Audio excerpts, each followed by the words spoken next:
Welcome to the Astra Mind Career Institute. Hello, hi, good morning everyone. This is Anupam Aditya and today I'll be taking the fifth lecture of Newton's laws of motion, ठीक है, या फिर laws of motion कह सकते हैं, ठीक है। आज के लेक्चर में क्या क्या सीखेंगे? सबसे पहले ट्रांसलेशनल इक्विलिब्रियम का कॉन्सेप्ट, ठीक है, लैमिस थ्योरम वगैरह, ठीक है, मैंने वेक्टर में भी सिखाया था जब मैं सबट्रैक्शन ऑफ वेक्टर सिखा रहा था, ठीक है, तो वहाँ पे भी सिखाया था थोड़ा बहुत। आज उसका एप्लीकेशन देख लेंगे इस चैप्टर में, ठीक है, सीखेंगे बढ़िया से।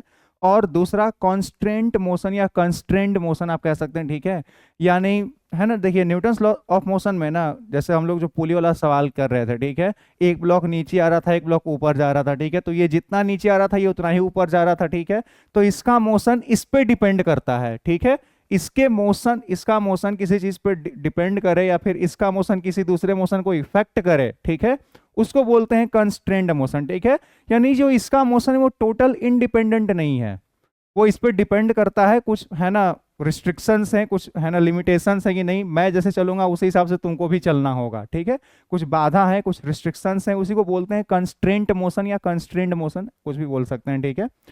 तो यही दो चीज सीखेंगे, पहला ट्रांसलेशनल इक्विलिब्रियम और दूसरा कंस्ट्रेंट मोशन, ठीक है। लेक्चर बहुत ज्यादा लंबा होगा नहीं, ठीक है, मुश्किल से आई थिंक 1 घंटा, है ना। तो चलिए स्टार्ट करते हैं, है ना। अब से अभी तक क्या क्या कर चुके हैं, न्यूटन्स के तीनों लॉ कर चुके हैं, नॉर्मल रिएक्शन कर चुके हैं, स्यूडो फोर्स वगैरह कर चुके हैं, पोली सिस्टम के सारे क्वेश्चंस कर चुके हैं, लिफ्ट वाले सवाल, मंकी वाले सवाल, हर चीज कर चुके हैं, ठीक है। तो जिन्हें दिक्कत है वो है ना पिछले वाले लेक्चर्स देख करके आए, ठीक है। हालांकि इस लेक्चर में ना बहुत है ना पिछला कॉन्सेप्ट यूज होगा नहीं, थोड़ा बहुत जो होगा मैं बताते चलूंगा, ठीक है। तो जो सीधे ये लेक्चर देख रहे हैं उन्हें भी समझ में आएगा, कोई दिक्कत नहीं है, ठीक है, देखेंगे ध्यान से। पहला कॉन्सेप्ट आता है ट्रांसलेशनल इक्विलिब्रियम, दिख रहा है ना अच्छे से, आवाज जा रही है, बहुत अच्छी बात है, चलिए देखेंगे ध्यान से। ट्रांसलेशनल इक्विलिब्रियम, ठीक है, इसका सीधा सा मतलब है ना कि बॉडी पे नेट एक्सटर्नल फोर्स अगर जीरो है तो वो इक्विलिब्रियम पे है, डेड सेट, है ना, चाहे वो रेस्ट पे हो या फिर कांस्टेंट वेलोसिटी से। अब फोर्स जीरो कब कब हो सकता है किसी बॉडी पे, खुद सोचिए, किसी भी बॉडी पे नेट एक्सटर्नल फोर्स जीरो कब कब हो सकता है, दो कंडीशन में, पहला एक तो वो रेस्ट में है, ठीक है, दूसरा कांस्टेंट वेलोसिटी से मूव कर रहा है, यानी क्या एक्सेलरेशन जीरो है, तो एक्सेलरेशन जीरो है, इसका सीधा सा मतलब है कि फोर्स उस पर जीरो होगा, ठीक है। तो जब रेस्ट में होता है उसको बोलते हैं स्टैटिक इक्विलिब्रियम। अब जब कांस्टेंट वेलोसिटी से मूव करेगा उसको बोलेंगे डायनेमिक इक्विलिब्रियम। इक्विलिब्रियम दो है ना सिचुएशन में हो सकती है, एक तो स्टैटिक, दूसरा डायनेमिक में भी इक्विलिब्रियम पॉसिबल है, ठीक है, वही है लिखा हुआ, देखेंगे ध्यान से। A body in a state of rest और moving with constant velocity is said to be in translational equilibrium, सही बात है। Thus, if a body is in translational equilibrium in a certain inertial frame of reference, it must have inertial frame of reference, पिछले lecture में बता चुके हैं क्या होता है, जहां पे एक्सेलरेशन जीरो होती है रेफरेंस की या ऑब्जर्वर की, ठीक है। It must have no linear acceleration, सही बात है। When it is at rest, it is in static equilibrium, जब रेस्ट पे होता है तो स्टैटिक इक्विलिब्रियम है, और जब मूव कर रहा होता है तो डायनेमिक इक्विलिब्रियम बोल सकते हैं, ठीक है। कंडीशंस फॉर ट्रांसलेशनल इक्विलिब्रियम, वही बात है, उस पे total F net external zero आना चाहिए, ठीक है। For a body to be in translational equilibrium no net force must act on it, कोई भी नेट फोर्स उस पर नहीं एक्ट करना चाहिए, that means vector sum of all the forces acting on it must be zero. अगर उस पर बहुत सारे फोर्स लग भी रहे हैं तो उन सब का वेक्टर सम क्या आना चाहिए, जीरो आना चाहिए, कॉमन सेंस की बात है, ठीक है। तो उन सब का वेक्टर सम क्या आना चाहिए, जीरो, एक्स एक्सिस में भी, वाई एक्सिस में भी, जेड एक्सिस में भी, है ना, जिधर आप कंपोनेंट करो सब मिला जुला के जीरो काउंटर कर देने चाहिए, एक दूसरे को कट कर देने चाहिए, ठीक है, तभी उस पर एफ नेट जीरो आएगा और तभी वो बॉडी इक्विलिब्रियम पे होगी, ट्रांसलेशनल इक्विलिब्रियम पे होगी, ठीक है। रोटेशनल इक्विलिब्रियम उस चैप्टर में पढ़ेंगे, रोटेशनल मोशन में, ठीक है, अभी ट्रांसलेशनल इक्विलिब्रियम की बात कर रहे हैं हम लोग, ठीक है। अब देखेंगे ध्यान से, if a body is acted by upon if a body is acted upon by a single external force it can not be in equilibrium, सही बात है। अगर आप किसी बॉडी पे एक सिंगल फोर्स लगा रहे हो, इक्विलिब्रियम पे होने का कंडीशन क्या है कि उस बॉडी पे एफ नेट जीरो होना चाहिए। इक्विलिब्रियम पे होने का एकमात्र कंडीशन क्या है कि उस बॉडी पे नेट एक्सटर्नल फोर्स जीरो होना चाहिए। अब मैं किसी बॉडी पे एक फोर्स लगा रहा हूं, केवल एक फोर्स, फोर्स तो उस पे लग रहा है, उसको काउंटर करने के लिए कोई दूसरा है ही नहीं, तो अगर एक फोर्स लग रहा हो तो सीधी सी बात है कि बॉडी इक्विलिब्रियम पे नहीं होगी, ठीक है। If a body is acted upon by a single force it can not be in equilibrium, बहुत इंपॉर्टेंट पॉइंट है दूसरा। If a body is in equilibrium under the action of only two external forces the forces must be equal and opposite. हाँ, अगर दो force लग रहे हैं और उतने ही से बॉडी इक्विलिब्रियम पे है तो सीधी सी बात है कि वो दोनों फोर्स इक्वल इन मैग्नीट्यूड और अपोजिट इन डायरेक्शन होंगे। ठीक है, ये भी पॉइंट क्लियर होना चाहिए। Next, if a body is in equilibrium under the action of three forces their resultant must be zero. अगर तीन फोर्स लग रहे हैं तो उनका रिजल्टेंट जीरो होना चाहिए, यानी उन तीनों का एक। Therefore according to triangle law of vector addition they must be coplanar and should form a closed triangle. सही बात है, कोप्लेनर होने चाहिए, यानी तीनों एक ही प्लेन में होने चाहिए, तीनों के तीनों। ठीक है, और एक क्लोज्ड ट्रायंगल भी बनाने चाहिए इन प्रॉपर ऑर्डर, है ना।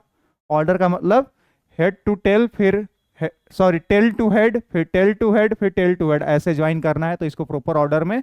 और ये ऐसे होगा तो इन सब का नेट रिजल्टेंट जीरो आता है। वेक्टर हमें सिखा रखा है, जिन्हें वेक्टर नहीं पता तो वो वेक्टर वाला लेक्चर देख करके आए। ठीक है, अब इसको हम लोग ग्राफिकली भी सीख सकते हैं। ठीक है, ट्रायंगल का साइन लॉ पढ़ा है आप लोगों ने, साइन लॉ जो होता है उसी से लैमिस थ्योरम आ गया। ठीक है, देखेंगे ध्यान से, जो है ना जेई वाले स्टूडेंट्स उनको है ना साइन लॉ पता होगा, ट्रायंगल में सिखाया जाता है। ठीक है, ये रहा साइन लॉ।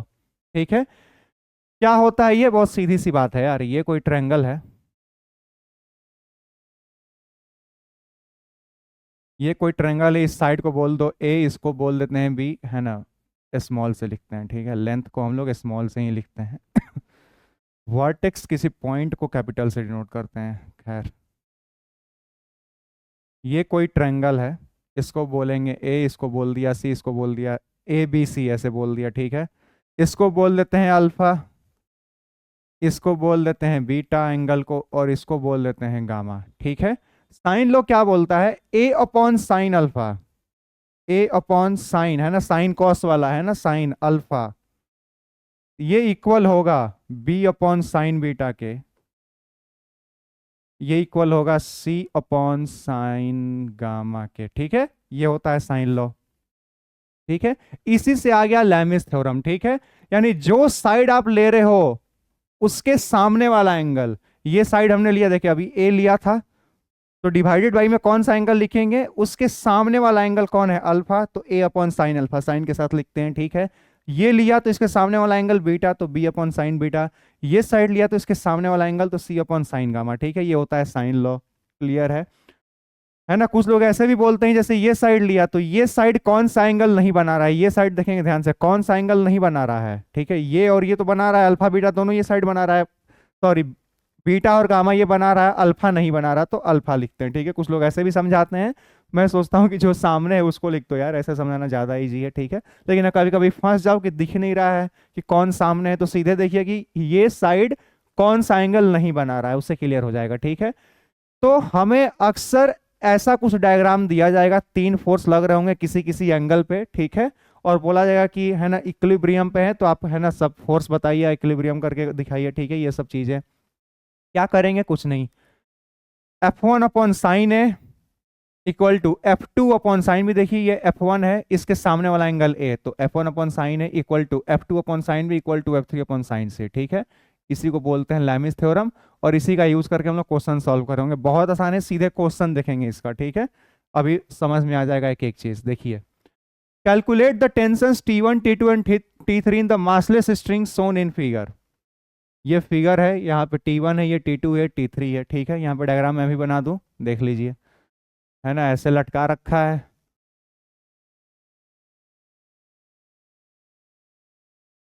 ये 30 डिग्री, ये 60 डिग्री, यहाँ पे कोई ब्लॉक 5 kg का।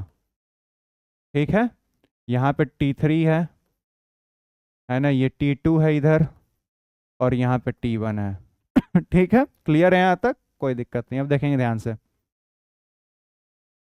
ये तीन टेंशन लग रहे होंगे, सीधी सी बात है, एक T3 एक T2 एक T1। ठीक है, अब हमें क्या करना, आप देखेंगे ये ब्लॉक तो है ना थोड़ा सा, है ना, ये जो 5 kg है इक्विलिब्रियम पे स्टैटिक है, मूव तो कर नहीं रहा, लटका के छोड़ दिया है ना, तो ये नीचे तो जा नहीं रहा क्योंकि रस्सी ने पकड़ रखा है इसे। ठीक है, अब तीन तीन रस्सी हैं कुछ ऐसे। ठीक है, तो हमें T1 T2 और T3 बताना है, देखेंगे ध्यान से कैसे निकालेंगे। ठीक है, एक ऐसे लाइन खींचते हैं, दूसरे कलर से खींच दें, ध्यान से देखेंगे, खींच दिया, ठीक है। ये जस्ट परपेंडिकुलर है, आई मीन ये और ये 90 डिग्री है और ये 60, तो ये भी 60 होगा। तो हमें इस T1 के सामने वाला एंगल मिल गया ना, 90 प्लस 60 150, तो लिख सकते हैं ना T1 upon sine 150 degree equal to, लिख सकते हैं, लिख सकते हैं, है ना, T1 अपॉन इतना। T2 का देखेंगे कितना आ रहा है, T2 अपॉन T2 का सामने वाला एंगल ये, तो ये 60 था, ये 60 था, ये 30 है, तो ये 30, और इधर 90 है, तो 90 प्लस 30 120, तो नीचे साइन 120 डिग्री। किसी को कोई शक, कोई शक नहीं, ठीक है। अब देखेंगे इधर, ये 5 kg, ये T3 है, ठीक है। तो T3 अपॉन क्या लिखेंगे इधर, ये 30, ये 60, 37, 90, तो ये कितना हो जाएगा, ऑब्वियसली 90, तो साइन 90 डिग्री। किसी को कोई शक, कोई शक नहीं, ठीक है। अब हमें T3 की वैल्यू तो पता है, कैसे पता है, अरे यार ये नीचे कितना mg लग रहा होगा ना, और चूंकि ये अभी इक्विलिब्रियम पे है तो T3 इक्वल टू mg होगा, और mg का वैल्यू कितना, 5 × 10 यानी 50 न्यूटन, ठीक है। तो बस अब पुट कर दीजिए T1 कितना, T1 डिवाइडेड बाई साइन 150 की वैल्यू साइन 90 प्लस 60, ठीक है, साइन 90 प्लस 60 यानी कॉस 60, है ना, इक्वल टू T2 अपॉन, इसको भी क्या लिख सकते हैं, कॉस 30, ठीक है। अब ये सब तो ट्रिग्नोमेट्री में सिखा रखा है। T3 की वैल्यू कितनी है, 50, साइन 90 की वैल्यू 1, ठीक है, सॉल्व करेंगे। T1 अपॉन कॉस 60 की वैल्यू 1/2 होती है, इक्वल टू T2 कॉस 30 की वैल्यू √3/2 होती है, तो √3/2 इक्वल टू 50, ठीक है। तो अब यहां से अगर आपको T1 निकालना है ना, तो क्या लिखेंगे, 2T1 इक्वल टू 50, तो T1 इक्वल टू 50/2 यानी 25 न्यूटन, क्लियर है। और अगर आपको T2 निकालना है तो ये क्या होता है, 2T2 upon √3 equal to 50, this implies T2 equals to कितना, 25√3 न्यूटन, ठीक है। 25 न्यूटन, 25√3 न्यूटन और 50 Newton, this will be the answer, ठीक है। T2 कितना आ गया, 25√3, और T1 कितना आ गया था हम लोगों का, है ना, 25 न्यूटन। आई होप यहाँ तक तो किसी को कोई डाउट नहीं ही रहा होगा, T3 तो 50 आ ही गया होगा, ठीक है। कैसे कर दिया बस। अब अगर ऐसे किसी को नहीं करना, किसी को साइन लॉ लेमिस थ्योरम नहीं पता, ठीक है, कोई बात नहीं, आप है ना कंपोनेंट कर लो। इधर लिखेंगे T2 कॉस थीटा, ऊपर लिखेंगे T2 साइन थीटा, इधर लिखेंगे T1 कॉस, है ना 30, ऊपर लिखेंगे T1 साइन 30, ठीक है। उसके बाद बैलेंस करो, ठीक है। वैसे वैसे भी करने का ऑप्शन है, ऐसे करने से थोड़ा सा जल्दी आ गया, ठीक है, और कुछ नहीं, ऐसे करने से थोड़ा सा, अब कितना कंपोनेंट करते जाओगे, साइन लो फिर कॉस लो फिर दोनों को बराबर करो, ठीक है, तो थोड़ा लेंदी पड़ता है। इसीलिए लेमिस थ्योरम कभी कभी हम लोग यूज कर लेते हैं सीधे, है ना, आंसर निकालने के लिए, जब बॉडी हमारा ट्रांसलेशनल इक्विलिब्रियम पे होता है, ठीक है। किस किस को क्लियर है यहाँ तक, आगे बढ़े, ठीक है। ट्रांसलेशनल इक्विलिब्रियम में इतना ही सीखना था, ठीक है, लगाने आना चाहिए। अब बात करते हैं कंस्ट्रेंड मोशन के, ठीक है। कुछ लोग इसको ऐसे भी लिखते हैं, कॉन्स्ट्रेंट, है ना, एक ही बात है, दोनों स्पेलिंग सही है, ठीक है, चिंता नहीं करनी है, ठीक है, दोनों सही है। अब ध्यान सुनेंगे मेरी बात, कंस्ट्रेंट का मतलब है रिस्ट्रिक्ट कर देना, है ना, है ना, बाधा, एक तरह से बोलते हैं ना कि रुकावट, बाधा आ रही है, ठीक है, ये काम करने में क्या रुकावट है, क्या रिस्ट्रिक्शन है, ठीक है। अब देखेंगे ध्यान से, जैसे यहाँ पे एक एग्जाम्पल है ना, कि दो ब्लॉक हैं, एक ब्लॉक ये, इसको स्ट्रिंग से कनेक्ट किया है ना, और हमारे सिलेबस में स्ट्रिंग कैसी होती है, मासलेस होती है, ठीक है, और इनएक्सटेंसिबल यानी खींच नहीं सकती, ठीक है। एक तो मासलेस, दूसरा इनएक्सटेंसिबल स्ट्रिंग होती है हमारे सिलेबस में, ठीक है, कॉमन सेंस की बात है, इधर ए इधर बी, ठीक है। अब देखेंगे ध्यान से, मैंने केवल ए को 5 मीटर पर सेकंड से मूव कराया, केवल ए को पकड़ा और 5 मीटर पर सेकंड से मूव कराया, ठीक है। लेकिन चूंकि इससे स्ट्रिंग भी कनेक्टेड है तो स्ट्रिंग भी इसी से मूव करेगा 5 मीटर पर सेकंड, चूंकि ये स्ट्रेच हो नहीं सकता, इन एक्सटेंड कर नहीं सकता, तो ये भी जाएगा, जैसे ये जाएगा वैसे ही ये भी जाएगा, वैसे ही ये भी जाएगा, यानी इसका भी वेलोसिटी कितना होगा, 5 मीटर पर सेकंड, और इधर ही होगा। यानी आपने मूव कराया केवल इसको, लेकिन इसके साथ साथ ये भी मूव किया और ये भी मूव किया, ठीक है। इसी को बोलते हैं, है ना, कह सकते हैं कंस्ट्रेंड मोशन, यानी इसका जो वेलोसिटी है वो डिपेंड करता है इस पे। अगर इसको पकड़ के खींच देते तो ये भी आता, ठीक है। तो इन दोनों, है ना, रिस्ट्रिक्टेड है ये दोनों, ठीक है, कि यार ये उस पर डिपेंड करता है, वो इस पर डिपेंड कर रहा है, रिस्ट्रिक्टेड है, इंडिपेंडेंट नहीं है, ठीक है, डिपेंडेंट है, रिस्ट्रिक्टेड है, लिमिटेड है, ठीक है। इसी को बोलते हैं कंस्ट्रेंट मोशन। एक और एग्जांपल देखिए, पुली वाला, है ना, क्या बना दिया, पुली वाला, देखेंगे ध्यान से, अभी समझ में आएगा और बढ़िया से, ठीक है। यहाँ एक ब्लॉक लटकाते थे हम लोग और यहाँ एक ब्लॉक लटकाते थे, ठीक है। इसको बोल दो 5 kg, इसको बोल दो 3 kg, ठीक है। आप खुद सोचिए, ये 5 kg है तो ये नीचे आएगा और ये ऊपर जाएगा जाएगा, ठीक है। ये जितना नीचे आता था ये उतना ही ऊपर जाता था, क्यों? क्योंकि दोनों पे टेंशन सेम लगता है, ठीक है। तो ये जितना नीचे आएगा ये उतना ही ऊपर जाता था, एक्सेलरेशन भी सेम है, ठीक है। तो ये जितना नीचे आएगा ये उतना ऊपर जाएगा, ठीक है। तो यानी दोनों का डिस्प्लेसमेंट, हालांकि अपोजिट डायरेक्शन में, ये नीचे आ रहा है ये ऊपर जा रहा है, मैग्नीट्यूड वाइज बात कर रहा हूं मैं, ठीक है। मैग्नीट्यूड वाइज दोनों का डिस्प्लेसमेंट तो सेम होगा सेम टाइम पे, जितना ये नीचे आएगा उतना ही ऊपर जाएगा ये, ठीक है। तो लिख सकता हूं ना मैं इसको, मान लो ब्लॉक ए, इसको बोल देते हैं ब्लॉक बी। तो displacement of A should be equal to, है ना, मैग्नीट्यूड डिस्प्लेसमेंट ऑफ बी, और इसको डिफरेंशिएट कर देंगे, चूंकि डिस्प्लेसमेंट बराबर तो velocity of A should be equal to velocity of B in है ना, मैग्नीट्यूड में, ठीक है। डायरेक्शन तो अपोजिट होगा ना, ये नीचे ये ऊपर, ठीक है। मैग्नीट्यूड वाइज इक्वल होगा, किसी को कोई शक? ये स्ट्रिंग का भी वेलोसिटी वही होगा, क्योंकि स्ट्रिंग और ये, ठीक है, ये जैसे जैसे ऊपर, तो स्ट्रिंग भी तो उसी स्पीड से ना ऐसे मूव कर रहा है, ठीक है। तो through out the string constrained motion में एक ही बात ध्यान में रखना है, ध्यान से सुन लीजिए। कंस्ट्रेंड मोशन में एक ही बात ध्यान में रखनी है कि अलोंग द स्ट्रिंग ना मैग्नीट्यूड ऑफ वेलोसिटी सेम होना चाहिए, क्योंकि हमारा स्ट्रिंग क्या होता है, मासलेस और इनएक्सटेंसिबल।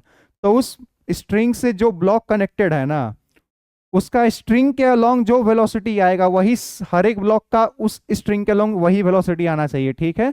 देखेंगे ध्यान से आगे और क्लियर हो जाएगा, ठीक है। सीधी सी बात है, magnitude of velocity along the string same करना है, बस इकलौता concept, magnitude of velocity along the string same करना है, क्वेश्चन सॉल्व हो जाएगा, ठीक है।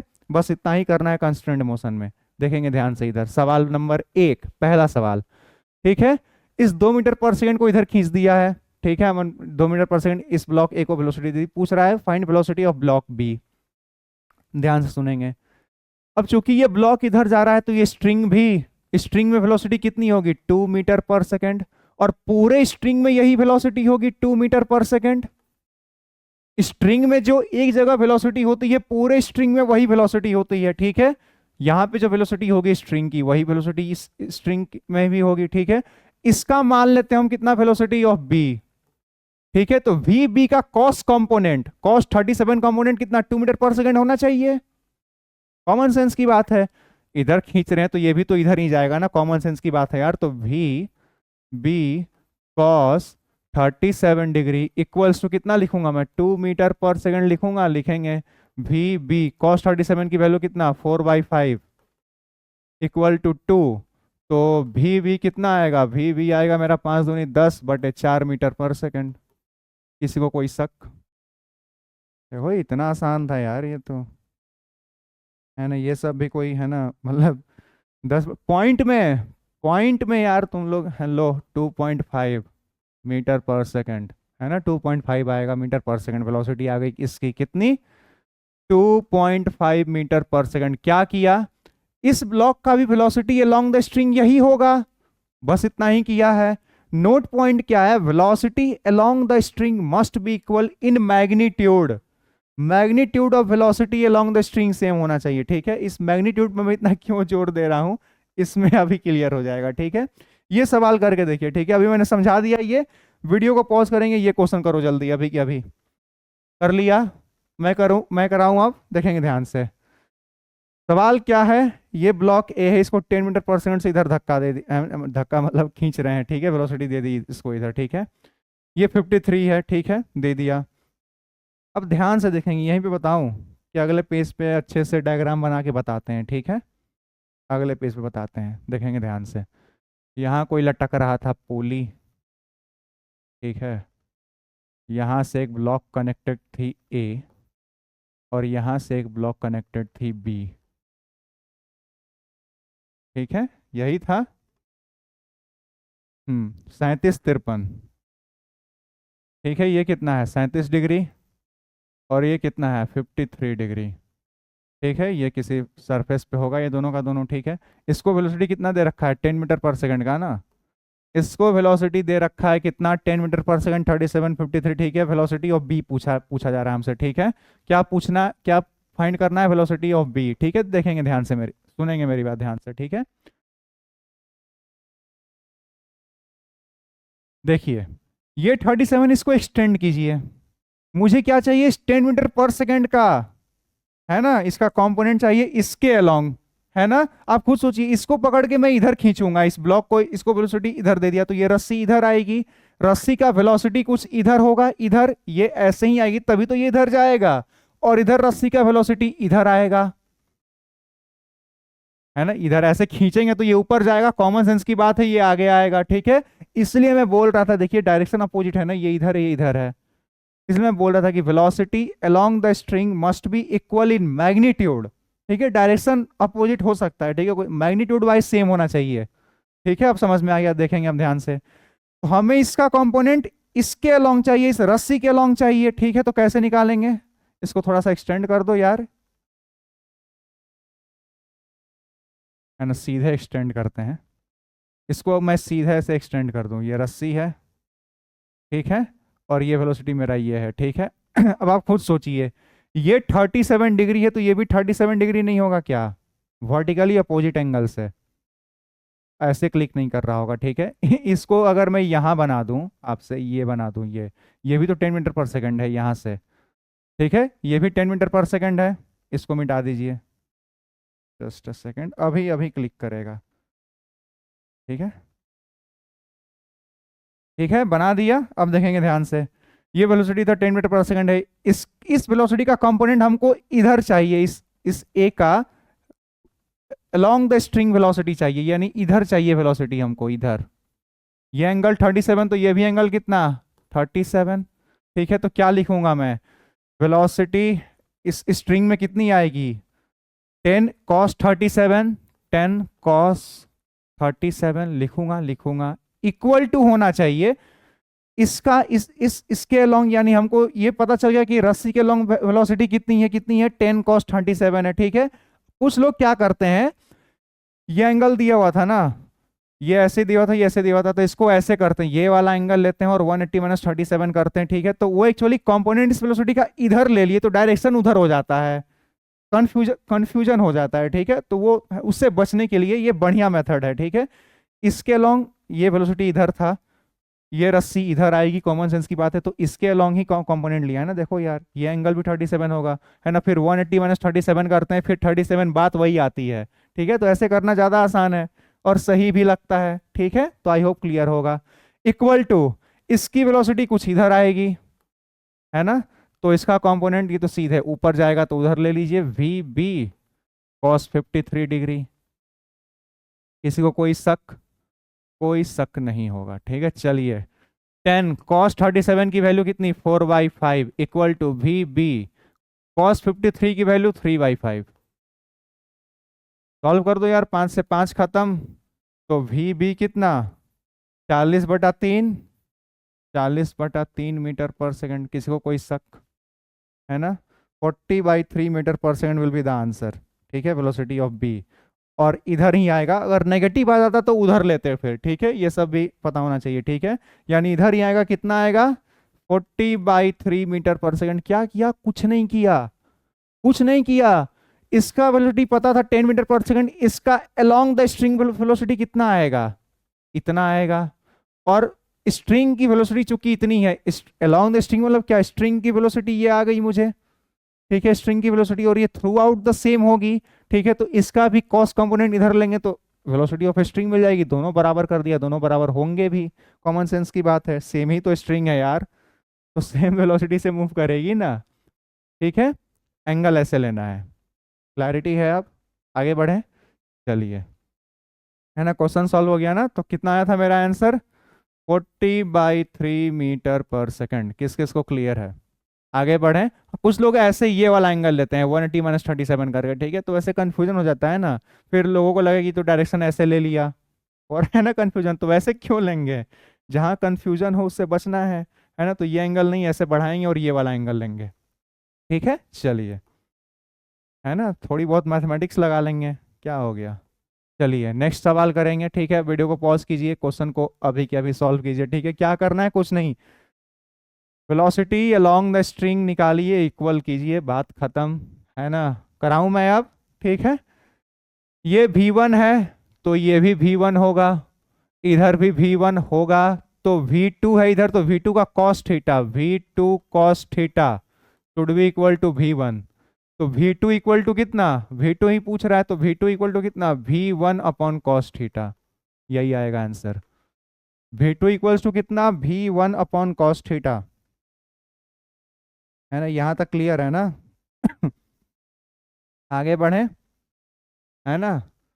V2 cos theta equals to V1, तो V2 कितना, V1 upon cos theta. Relation यही निकालना था, find relation between V1 and V2, यही है। ऐसे भी लिख के छोड़ सकते हैं, लेकिन अगर V2 आपसे पूछ रहा हो तो ऐसे कर सकते हैं, ठीक है। ये सवाल, find relation between V1 and V2। हाँ V2, अब ये है ना, ये नीचे जा रहा है, दिया हुआ ये नीचे जा रहा है, ये इधर जा रहा है, ठीक है। तो V1 और V2 में रिलेशन चाहिए, कोई बात नहीं। इस V2 का cos 53 कंपोनेंट इधर आएगा आएगा ना।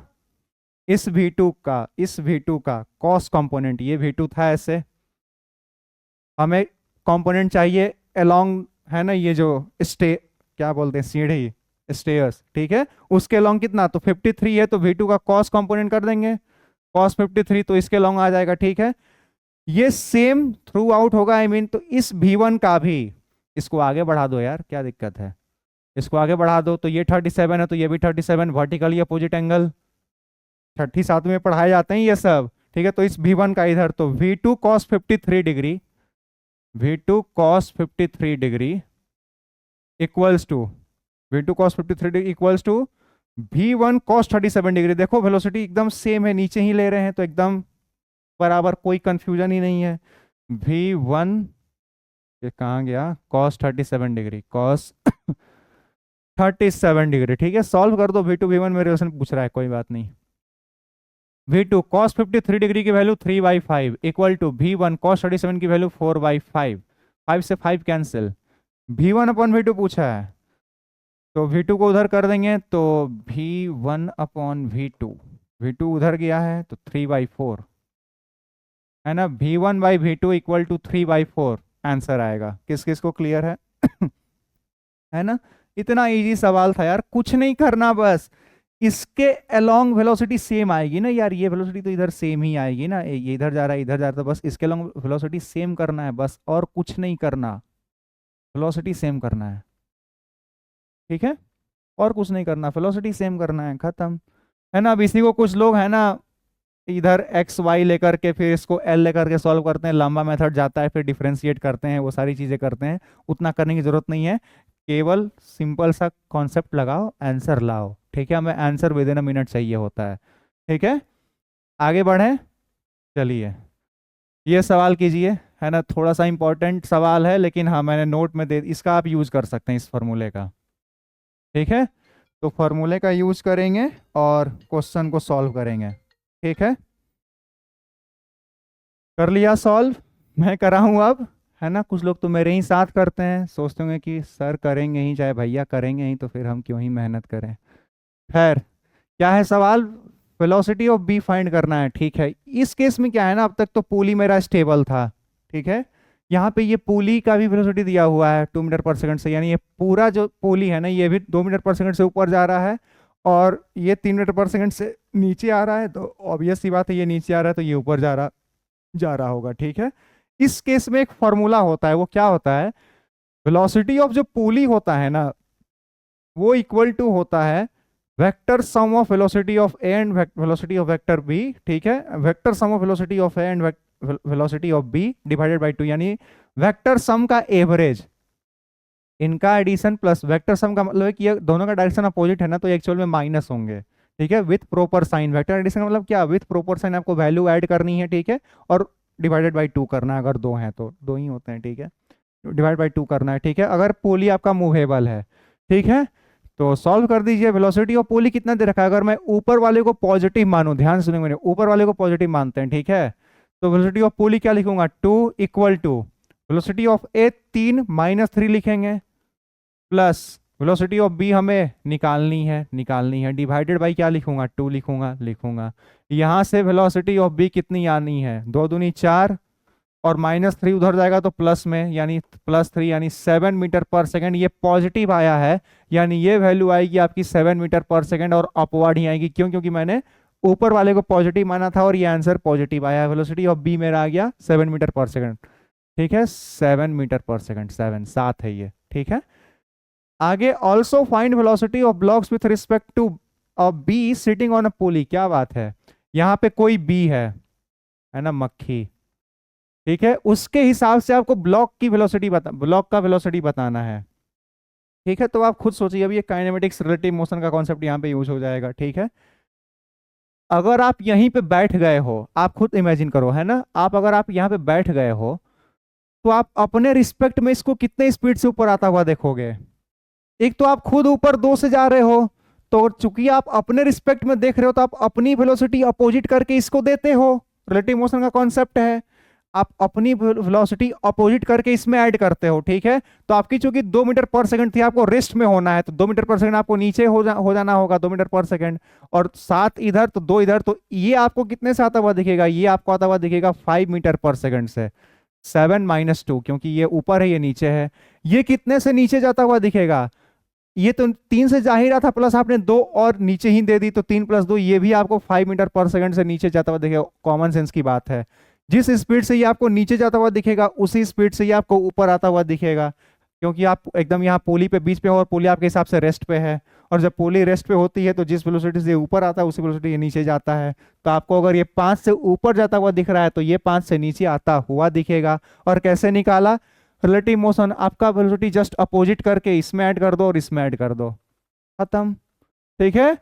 तो ये तो आया मेरा कितना, 7 मीटर पर सेकंड, और ये कितना आएगा, 5 मीटर पर सेकंड, दोनों ही ब्लॉक का, ठीक है। दोनों ब्लॉक आपको सेम स्पीड से, एक नीचे जाता हुआ दिखेगा और एक ऊपर आता हुआ दिखेगा। किस किस को क्लियर है, ये फॉर्मूला याद रख सकते हैं, है ना, इस तरह के क्वेश्चंस में, ठीक है। अगर आपको मूवेबल पुली दे दिया जाए, उसका वेलोसिटी दे दिया जाए, है ना, तो क्या होता है, vectors sum of velocity of A and velocity of B and divided by 2, this results in velocity of pulley, ठीक है। क्लियर है यहां तक, आगे बढ़ें, नेक्स्ट सवाल, ठीक है, बढ़िया सवाल है ना। क्वेश्चन को सॉल्व करेंगे, है ना, वीडियो को पॉज कीजिए और क्वेश्चन को अभी की अभी सॉल्व करके दिखाएंगे, ठीक है ना। कर लिया, मैं कराऊं अब, क्या है question, a bird of mass m purchase at the middle of A stretch string. क्या बात है, एक बर्ड है जिसका मास m है, यहाँ बैठी है, so that the tension in the string is given by t equal to mg/2 sin theta।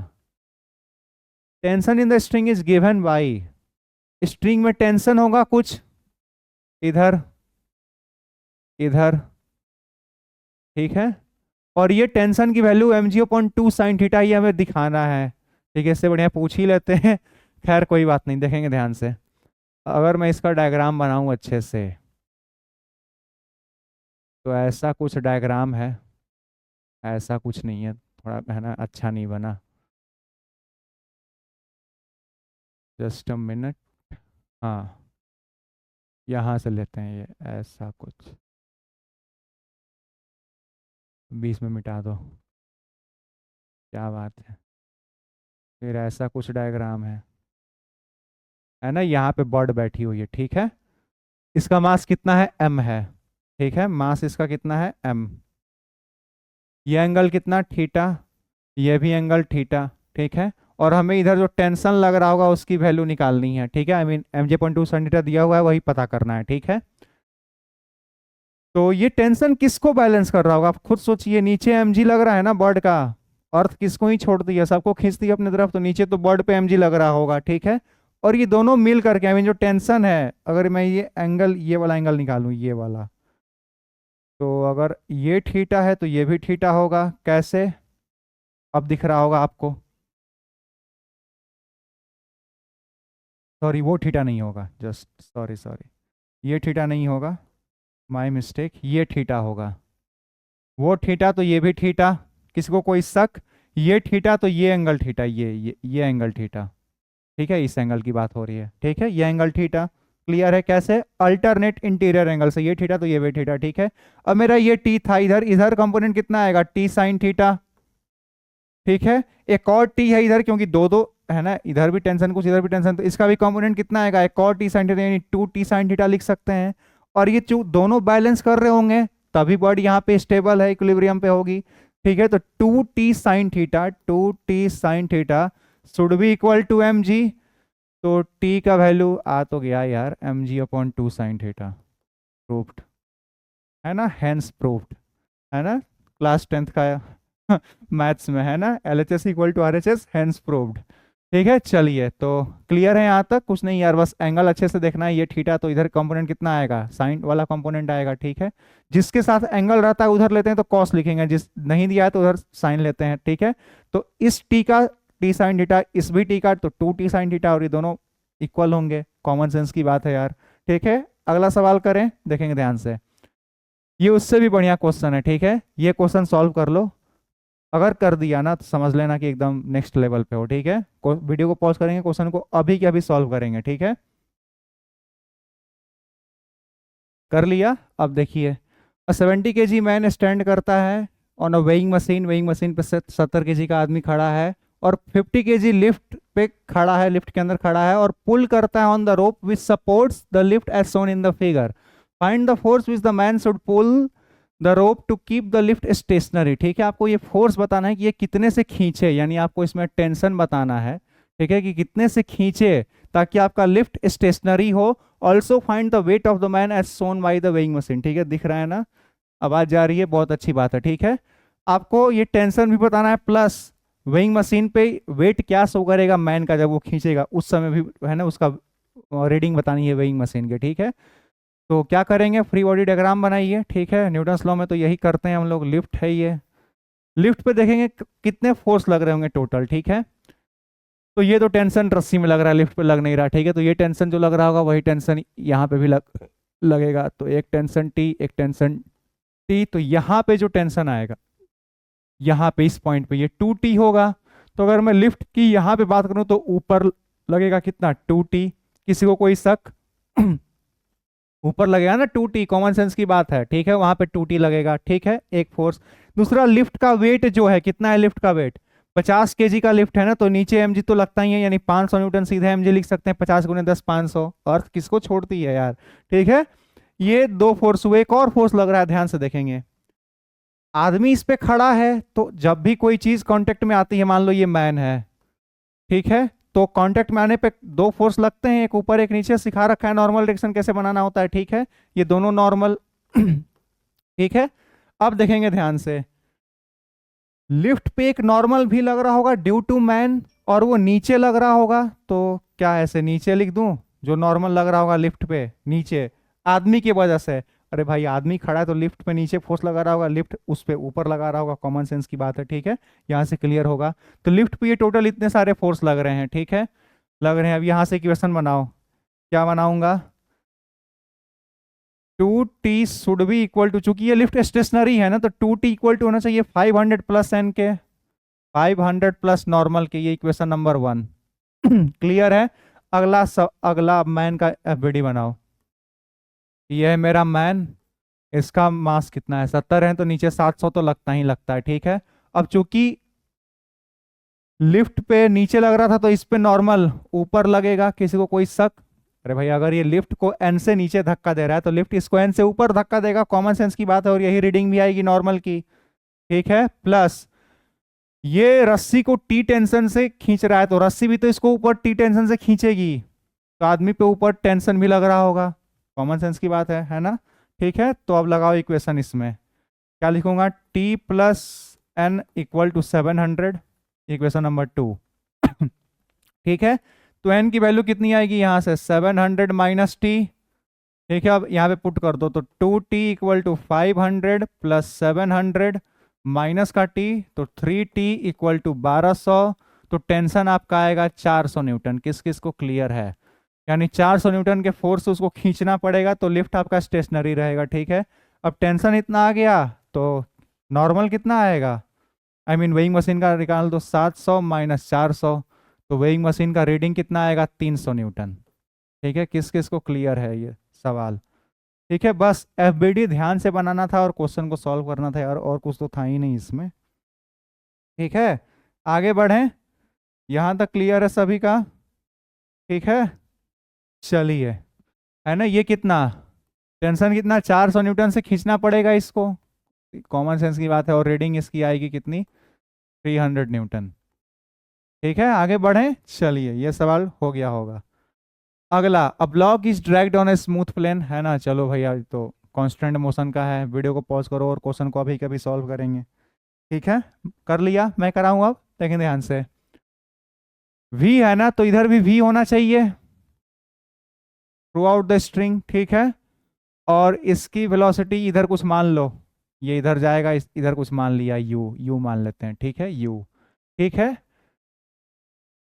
तो ये कौन सा एंगल होगा, 90 माइनस थीटा होगा, तो u cos 90 minus theta, u cos 90 minus theta should be equal to v, तो u cos 90 minus theta मतलब क्या, sine theta equal to v, तो u की वैल्यू कितना, v अपॉन साइन थीटा। ठीक है, the horizontal velocity of block as, इस block का हॉरिजॉन्टल वेलोसिटी ही निकालना था, तो u की वैल्यू कितनी आ रही है, v upon sine theta, v upon sine theta, second option, v upon sine theta. किस किस को क्लियर है, u equal to v sine, u equal to v upon sine theta, ठीक है ना, हॉरिजॉन्टल वेलोसिटी को u मान लिया, एंगल निकाल दिया, ठीक है, क्लियर है, आगे बढ़ें। इतना तो आसान था यार, इसमें भी कोई डाउट है तो फिर क्या ही मतलब है फिर। ठीक है, आगे बढ़े ना, चलिए, लास्ट सवाल, और है ना, उसके बाद घर जाएंगे सब कोई। इन the figure the ends P and Q, है ना, वीडियो को पॉज कर लो भैया, सॉल्व कर लो, है ना, ऑप्शन नहीं दिख रहा, अब दिख रहा है, ठीक है, कर लिया, मैं कराऊँ अब, देखेंगे ध्यान से। In the figure the ends P and Q of an unstretchable string, ठीक है, हमारे सिलेबस में तो यही होता है, move downward with uniform speed भी।